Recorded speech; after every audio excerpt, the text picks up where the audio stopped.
Bom dia, família. Bom domingo, bom começo de semana, em nome de Cristo Jesus, o Senhor. Uma semana de primeira não começa na segunda. Então estamos aqui prontos para começar bem a nossa semana, começar aí uma semana de primeira em nome de Cristo Jesus, o Senhor, considerando, aí alguns princípios essenciais. Quando as primícias de uma massa são santas, toda a massa o é. Quando a raiz de uma massa é santa, todos os frutos, os ramos também são. Quando as raízes de uma árvore, as primícias de uma massa, as raízes de uma árvore. Então a gente garante o êxito, a bem-aventurança, a completude, a plenitude dos processos quando a gente garante os seus princípios. O reino de Deus é como um homem que plantou uma semente. Então Cristo é o nosso alfa, por isso ele é o nosso ômega, amém? Então nós não podemos querer estabelecer propósitos sem antes ter convicção absoluta de origem. A sabedoria de Deus está em edificar sobre fundamentos bem lançados. Então o êxito dos processos não está no esforço, na capacidade. Se a gente não estabeleceu, se a gente não firmou os princípios, os fundamentos, as condições essenciais desse processo, amém? Então que a paz de Cristo seja sobre todos, que o Senhor faça resplandecer sobre todo o seu rosto e nos dê paz sempre, começando bem aí uma semana em nome de Cristo Jesus o Senhor. Um forte abraço para todos. Vamos orar, buscar mesmo direção de Deus, orientação, palavra de revelação para as nossas vidas aí, amém? Quero tratar com vocês hoje eu estou aqui pedindo graça de Deus.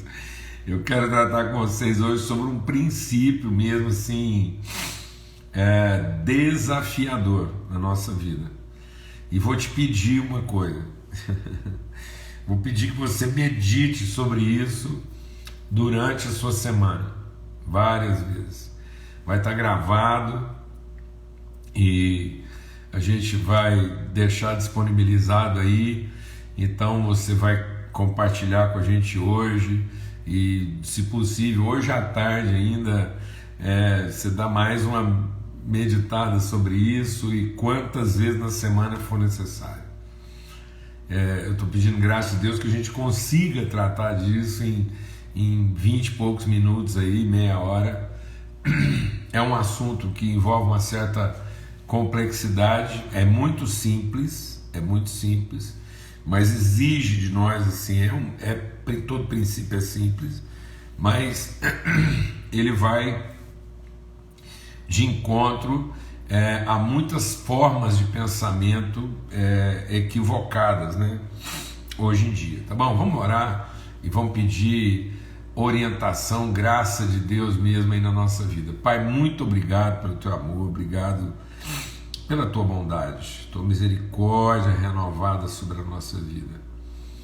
Em nome de Cristo Jesus, o Senhor, pelo sangue do Cordeiro, Espírito do Deus vivo, Espírito de Deus vivo sopra sobre nós, sopra em nós e transforma mesmo o nosso entendimento. Lava-nos pela lavagem de água pela palavra, que sejam derrubados, sejam desfeitos os sofismas, os enganos, ó Deus, as fortalezas mentais que resistem à verdade, ó Pai, no nome de Cristo Jesus, o Senhor. Amém e amém. Graças a Deus. Só fazer uma coisa aqui para diminuir o ruído. Pronto.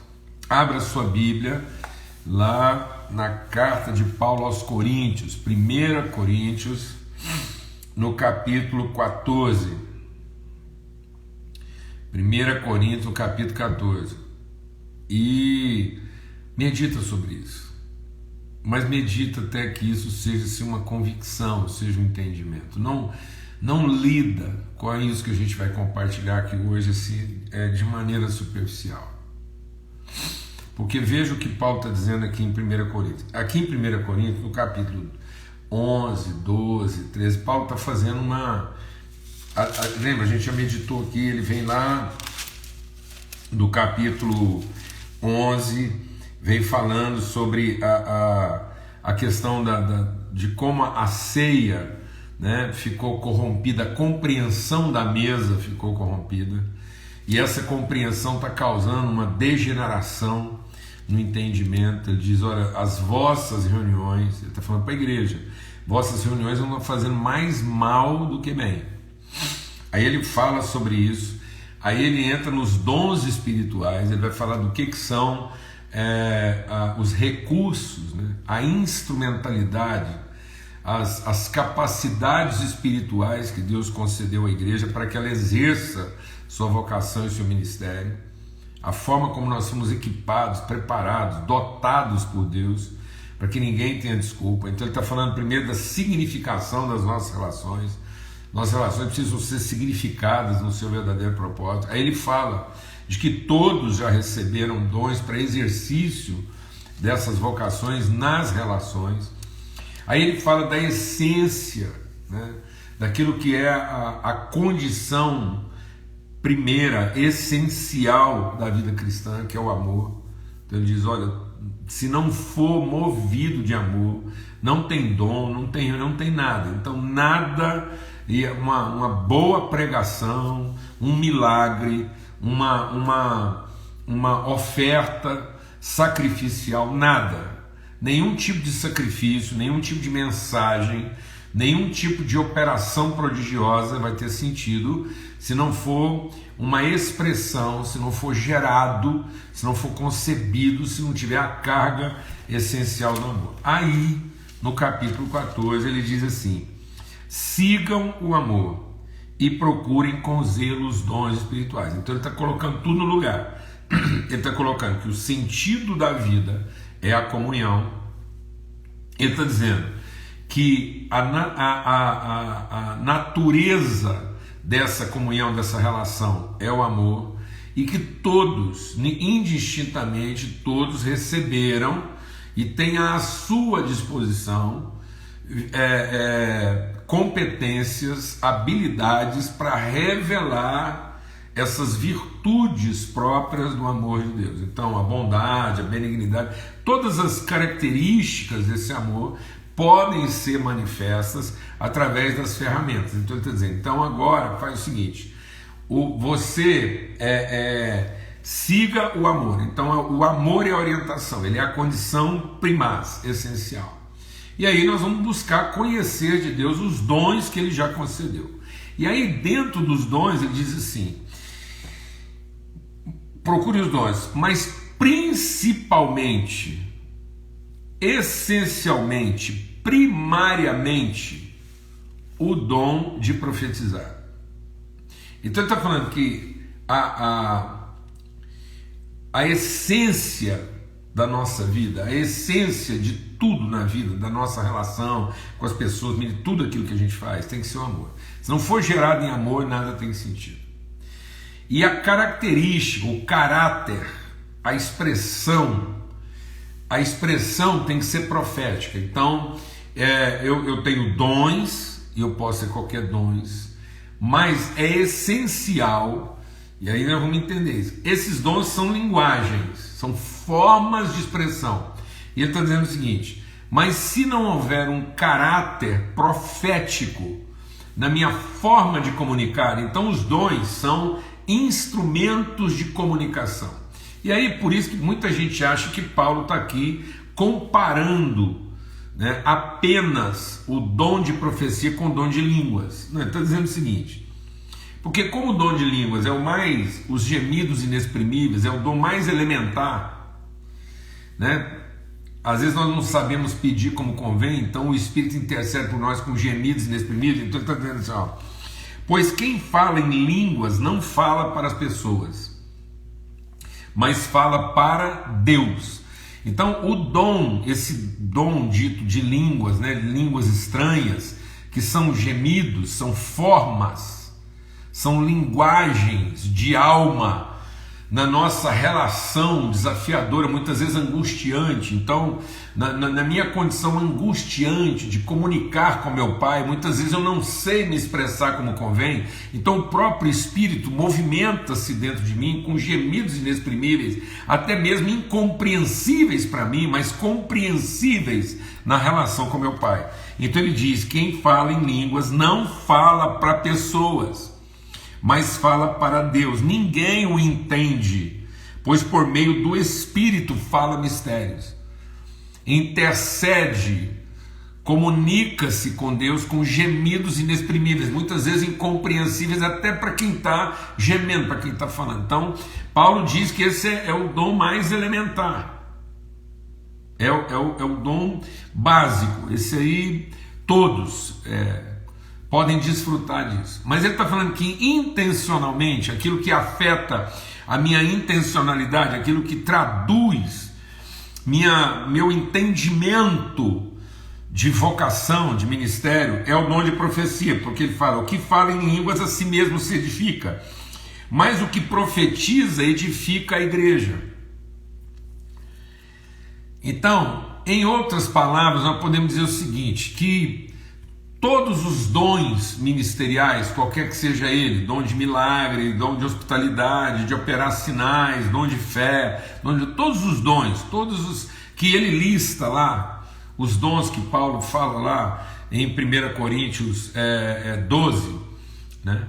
Esses dons ministeriais, eles só vão fazer sentido na construção da consciência da igreja se ele tiver um caráter, se ele tiver uma característica, se ele tiver uma expressão, um discernimento profético. E aí a gente vai entender isso melhor. E ele diz assim: eu quero que todos vocês falem em línguas, mas muito mais que profetizem. Então eu quero que vocês vivam uma vida em que a nossa relação com Deus, por mais primária que ela seja, então eu quero que tudo na vida de vocês seja garantido na sua condição mais básica, elementar, que é a nossa relação, em que se eu não conseguir expressar nada de Deus, em gemidos eu me relaciono, Deus me ouve e a questão está resolvida. Mas eu quero que vocês evoluam, que vocês possam exercer a vida cristã de maneira consciente, intencional, na forma do quê? De quem profetiza.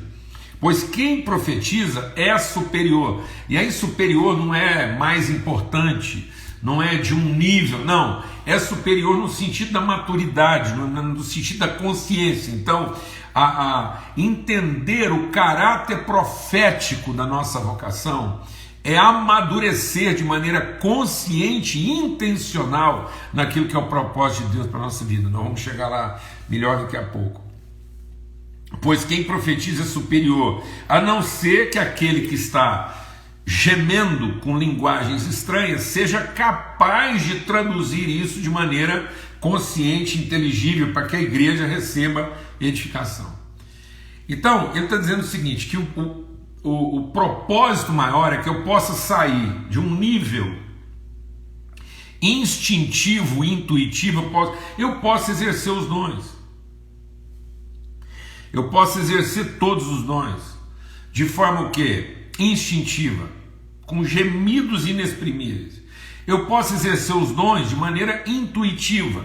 Eu exerço os dons, eles estão lá e eu às vezes até pratico isso, mas sem a consciência intencional, sem a clareza daquilo que é o propósito que eu estou verdadeiramente cumprindo. Então, por isso que Paulo diz, quando eu era menino, lá no capítulo 13, ele diz, quando eu era menino, eu fazia das coisas próprias de menino, mas agora que eu sou adulto, eu deixei das coisas de menino, ou seja, eu deixei de viver a vida no seu nível instintivo, gemidos, deixei de viver a vida no seu sentido intuitivo, meus interesses, urgências, as demandas, e agora eu passei a viver da minha maneira mais madura, superior, intencional, como adulto. Então, se o amor, deixa Deus ministrar o seu coração aqui, se o amor é a essência, é o que garante, é o que define o nosso ministério, ou seja, de modo que os dons são irrevogáveis. Deus deu dons aos homens, os homens não vão perder, mas o que vai significar todos os dons da nossa vida É o amor. Então o amor é o que significa. Sem amor, os dons, as habilidades, os atributos que eu tenho não vão cumprir verdadeiramente o seu propósito. Então, sem o amor, não cumpre. E sem o caráter profético, não atinge. Então, o amor é que garante a natureza dos dons. E a profecia, no seu sentido de propósito, é que garante o seu propósito. Então aqui o amor garante a essência, sua origem, e a profecia garante o seu propósito. Ou seja, todos os dons são de natureza amorosa e são de propósito profético. Se ele não estiver cumprindo o propósito profético, é porque ele não está expressando de maneira clara a sua natureza amorosa. Então o amor, através dos dons, cumpre o seu propósito profético, que é a edificação. Então tudo que Deus me deu é para a edificação da família. Então qual é o caráter profético? É que tudo que eu faça não seja apenas para revelar meu poder, revelar o dom que eu tenho, a capacidade que eu tenho, ou para minha própria edificação. Então nada é para minha própria edificação. Tudo que eu recebi de Deus é para que o amor de Deus em mim possa ser revelado, manifesto, edificando a outros no seu caráter profético. Glória a Deus. Amém? Amado, aí Jesus fala, presta atenção, presta muita atenção, nós estamos tratando uma coisa aqui grave. Aí Jesus fala o seguinte, lá em Lucas 13:34, ele diz assim, quando Jesus olha para Jerusalém, ele diz assim, Jerusalém, que matas os profetas. Então quando Deus diz assim, meu povo está morrendo, meu povo está sofrendo por falta de conhecimento, por falta de revelação, é porque o caráter profético dos dons não está sendo atingido. Então muitas pessoas estão usando os dons pelos dons. As pessoas estão achando que os dons é pelo dom. Então muitas pessoas estão fazendo manifestação do dom que tem para ser reconhecido o dom, mas não está cumprindo a vocação profética do seu dom, porque não tem consciência da natureza amorosa desse dom. Então o dom só vai cumprir o seu caráter profético se for uma expressão do amor. Sem a expressão do amor, ele não cumpre o seu propósito profético. Por isso que Paulo está dizendo que o amor é a essência e que todos os dons, mesmo o mais básico deles, tem que cumprir um propósito que? Profético. Então Deus quer que você o quê? Profetize. Então vamos ver se isso é verdade. Abra sua Bíblia lá em Atos. Então aqui em Atos 2. Atos 2. Diz assim, Atos 2, verso 17. Acontecerá nos últimos dias, diz Deus, que derramarei do meu Espírito sobre toda a humanidade.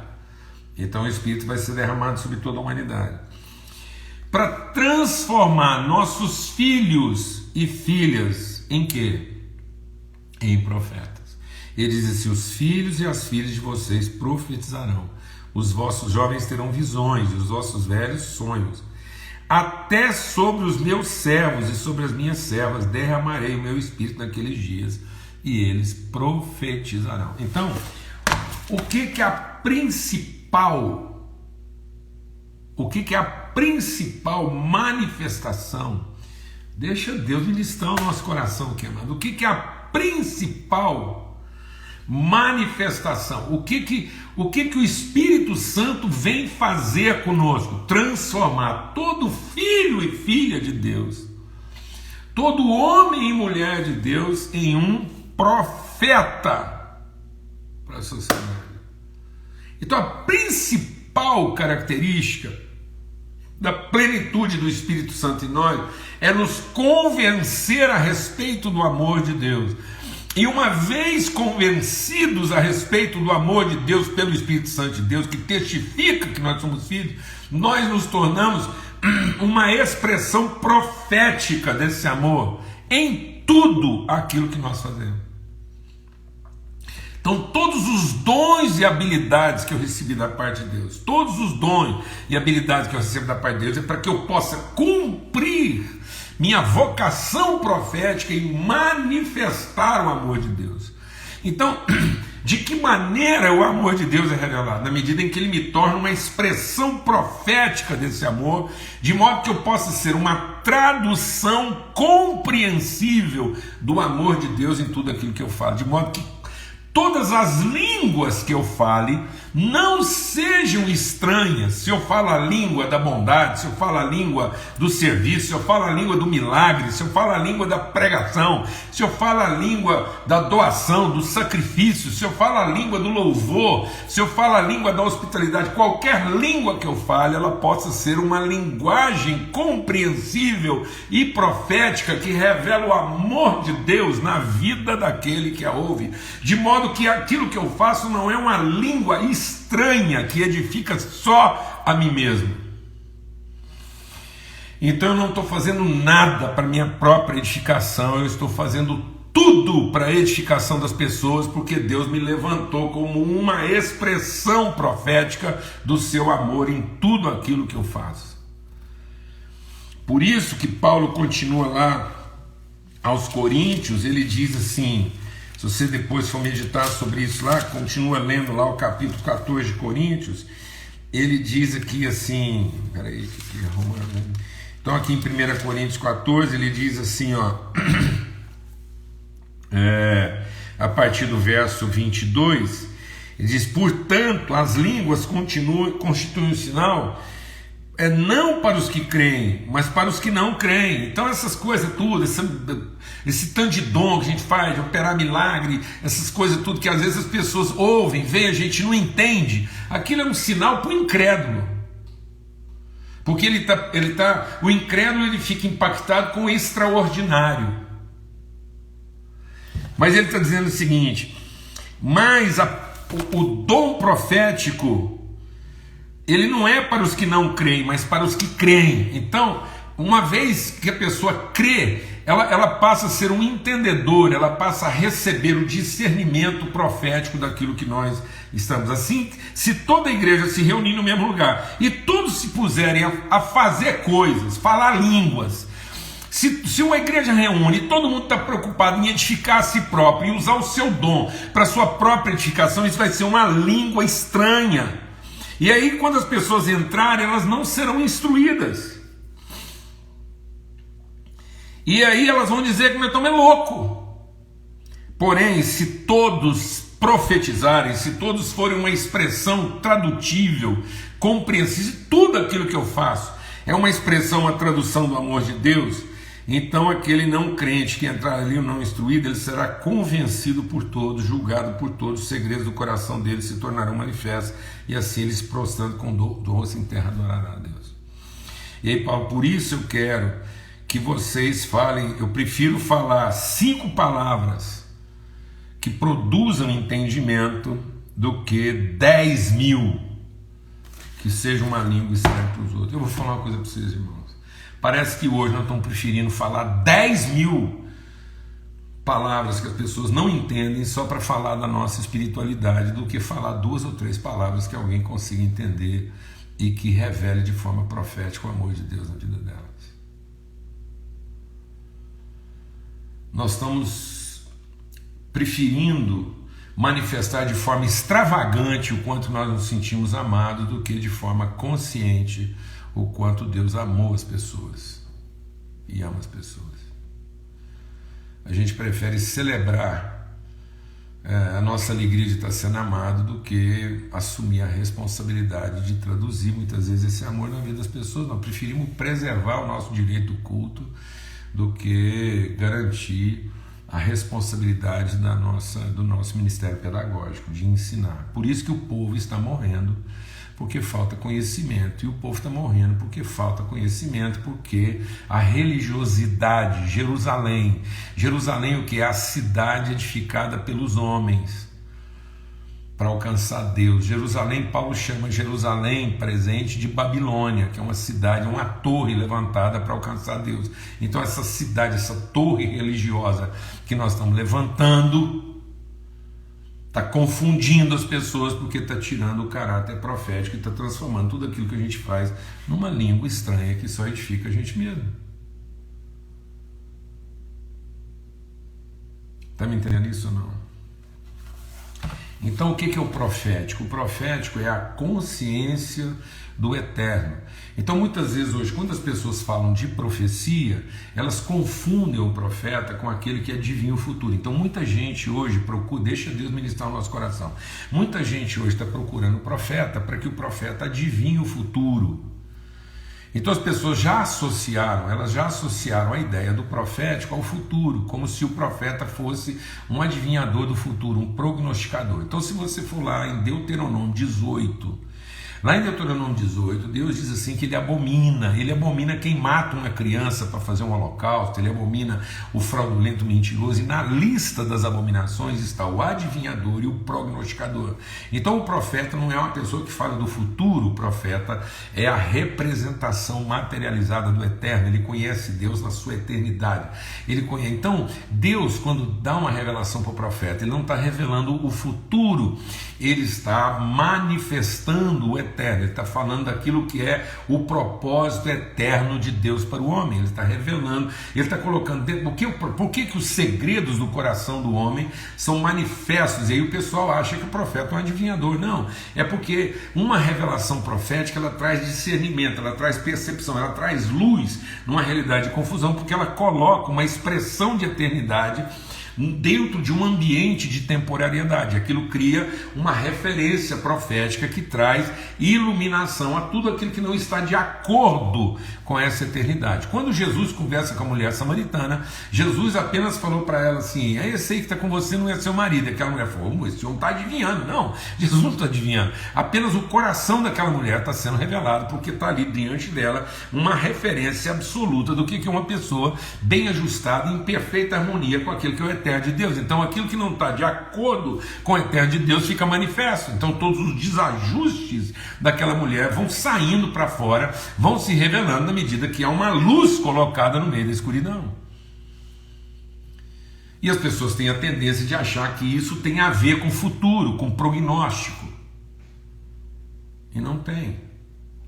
Os próprios profetas caíram em depressão, porque quando Deus dava para eles uma revelação, ele achava, porque o profeta ele transformava uma referência de absoluto num ideal futuro. Então ele achava que aquilo que Deus estava revelando para ele não era um eterno estabelecido, era um ideal projetado. Então ele olhava para situações em que parecia que estava demorando a acontecer, ele achava que aquela coisa que ele idealizou nunca ia acontecer, ele entrava em depressão.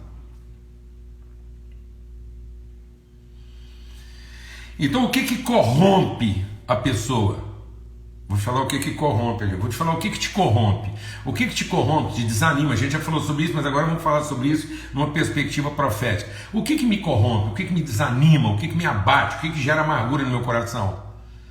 É o tempo sem revelação de eterno. Então se eu não tiver uma revelação, se eu não tiver uma consciência de eternidade, o tempo me corrompe. Então as coisas são oxidadas, são corrompidas com o quê? Com o tempo. Elas são fermentadas com o tempo. Então deixa Deus ministrar o seu coração. O fermento não trabalha na quantidade. O fermento trabalha no tempo. Pouco fermento, muito tempo. Muito fermento, pouco tempo. Então, de qualquer forma, com pouquinho de fermento, aquilo vai acabar se corrompendo. Por isso que eu tenho que limpar do meu coração todo o fermento. Porque com o tempo não melhora nada não. O tempo cura tudo. Não, o tempo corrompe tudo. O que cura tudo é a revelação do eterno. É a revelação profética. Aquilo que Deus já estabeleceu na eternidade. Então, sem uma convicção de eterno, o tempo me corrompe. Então os profetas eram corrompidos no tempo, porque aquilo que Deus revelou para eles como revelação do eterno, eles confundiam aquilo como expectativa de futuro. Porque quem transformou o eterno de Deus em futuro foi o diabo. O diabo foi a pessoa que falou conosco a respeito de amanhã.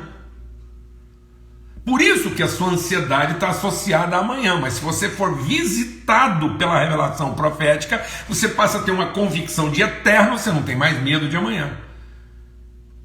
Porque agora você é uma revelação do eterno. Por isso que João 3,16, que é o versículo mais conhecido e declarado, é um versículo de natureza e propósito profético. Ele diz assim, e ele fala do quê? Do amor de Deus. Então a essência da nossa vocação não é amor, e a característica da nossa vocação não é o profético. Então o que diz lá? Porque Deus amou. Amou quando? Ontem, hoje ou amanhã? Não, Deus continua. Deus amou ontem, continua amando hoje e vai amar amanhã, porque Deus amou quando? No eterno. Então no eterno, o eterno de Deus é amor. Então Deus amou. E porque Deus amou, Ele criou. Criou quando? No passado? Está criando agora? Vai criar no futuro? Ele criou. Então a partir do momento que Deus amou, Ele criou. Então o que Ele fez? Ele deu. O amor de Deus deu. Deu quando? Deu ontem, deu hoje e continuará dando sempre, porque Ele é o mesmo ontem, hoje e sempre. Por que Ele é o mesmo ontem, hoje e sempre? Porque Ele amou desde o princípio. Ah, o princípio é um passado? Não, o princípio é o eterno. O eterno de Deus é amor. E sendo Deus amor, Ele amou e deu. Deu para quê?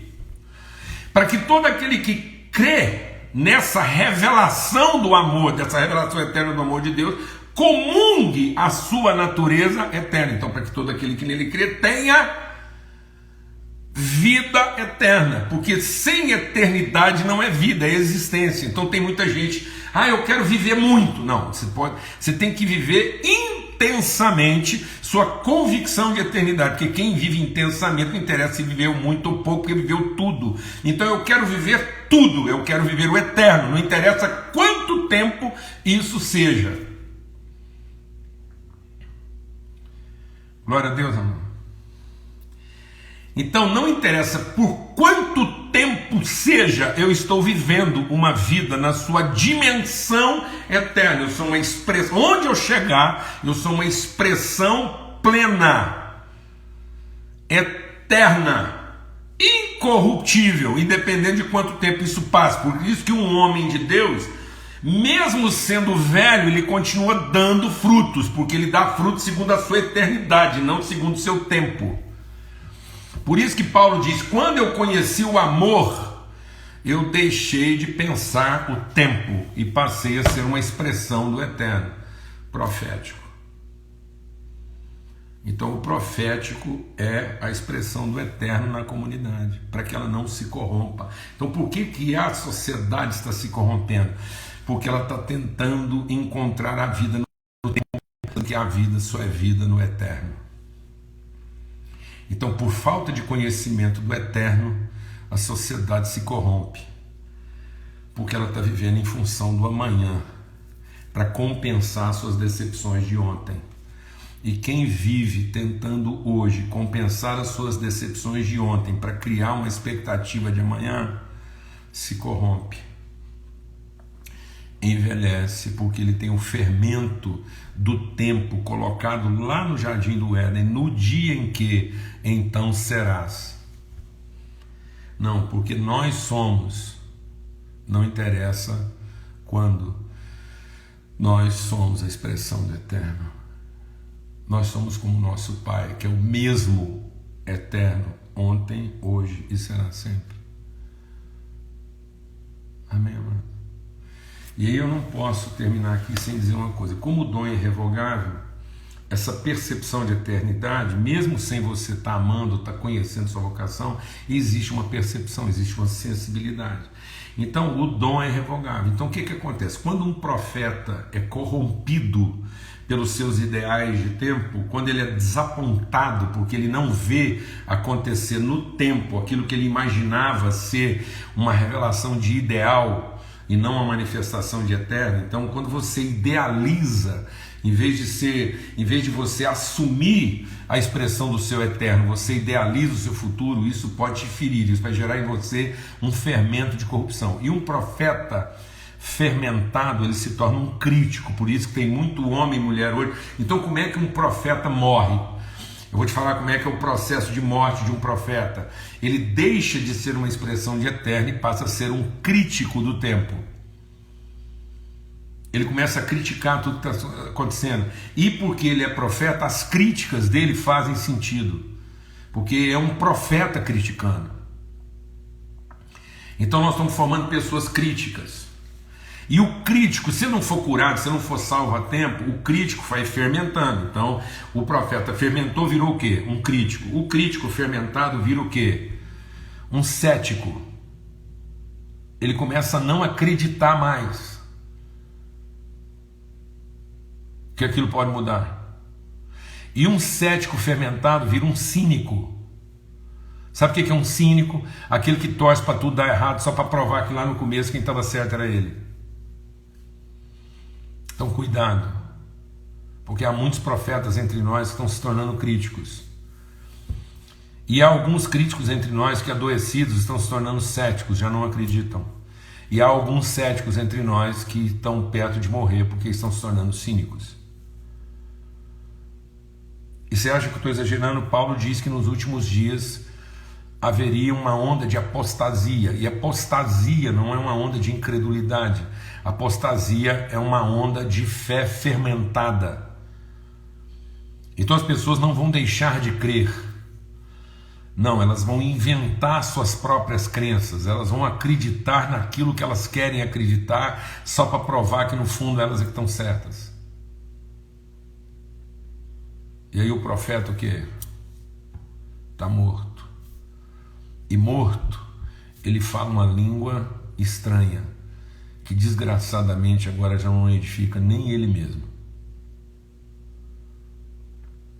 Então eu peço a Deus que você medite sobre isso essa semana e assuma a beleza, a singeleza da sua vocação profética. Que Deus, só corrigindo aí, viu, Patrícia, o cínico aí é com C, viu? Porque esse cínico aí com S, ele diz respeito a outra coisa lá, um outro tipo de coisa. São 3 Cs mesmo, e é o crítico, o cético e o cínico. E então a minha oração é que a gente possa ser curado, né? Que os nossos profetas se levantem. Amém? Isso é um princípio. A minha oração hoje é a oração de Paulo. A minha oração é que a gente possa, fundado e fundamentado em amor, profetizar. A minha oração é que todos profetizem. Amém? O mundo não vai ser transformado pelas nossas críticas, pelo nosso ceticismo e nem pelo nosso cinismo. Mas o mundo vai ser curado na medida em que cada um de nós assumir de maneira ousada e determinada e responsável sua vocação profética. O Espírito é derramado para que todos profetizem. Pai, muito obrigado pelo teu amor e que nós possamos ser inundados mesmo, Pai, de um avivamento profético. A igreja como comunidade, a igreja que revela a sociedade, a igreja que é o pilar, a coluna da verdade no meio da sociedade, dizendo como todo homem e mulher podem ser. O Senhor, tendo dito que formaria, o Senhor criou.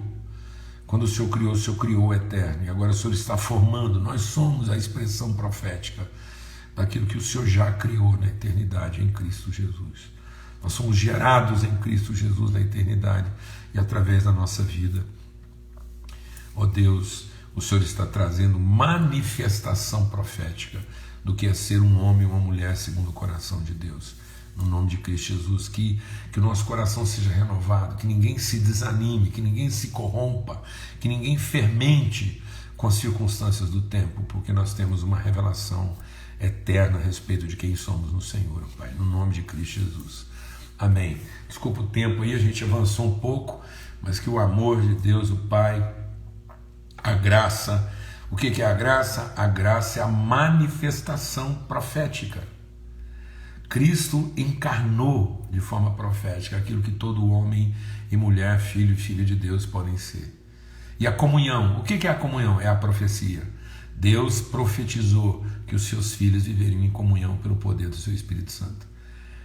Então o amor gerou uma expressão, o amor profetizou, meus filhos vão viver em comunhão. E aí Cristo veio e encarnou de maneira profética esse eterno de Deus, que é ter seus filhos assentados ao redor da sua mesa. Amém? Uma boa semana para todos, uma semana profética na sua vida. Paz e graça sobre todos. Amém.